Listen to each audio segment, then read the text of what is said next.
प्रथम खंड प्रश्न का उद्गार। कभी आपने ये सवाल खुद से किया है? बीमारी तो बुरे लोगों को होनी चाहिए, ना? जो शराब पीते हैं, गुटखा खाते हैं, दूसरों को दुख देते हैं, उन्हें कुछ नहीं होता। और जो सबसे अच्छे होते हैं, जो सच बोलते हैं, किसी का दिल नहीं दुखाते, सेवा करते हैं, वही लोग सबसे पहले बीमार क्यों हो जाते हैं? क्या ये अन्याय नहीं है? क्या ईश्वर को ये सब नहीं दिखता?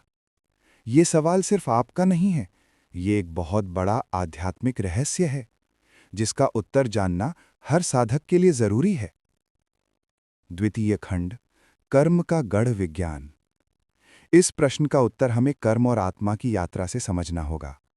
हम जो आज देख रहे हैं, वो केवल इस जीवन की कहानी नहीं है। हमारी आत्मा कई जन्मों से यात्रा कर रही है। हर जन्म में हम जो भी कर्म करते हैं, वो जमा होते जाते हैं।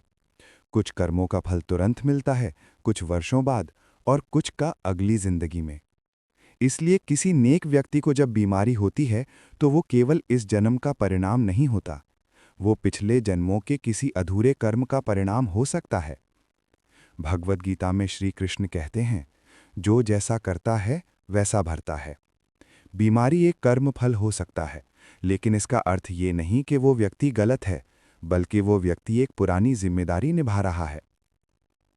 तृतीय खंड, आत्मा की तपस्या। बीमारी एक योग साधना है।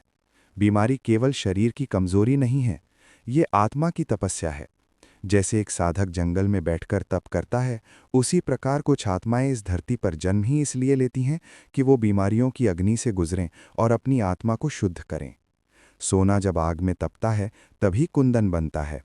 वैसे ही आत्मा भी बीमारी की अग्नि में तपकर और अधिक दिव्य बनती है।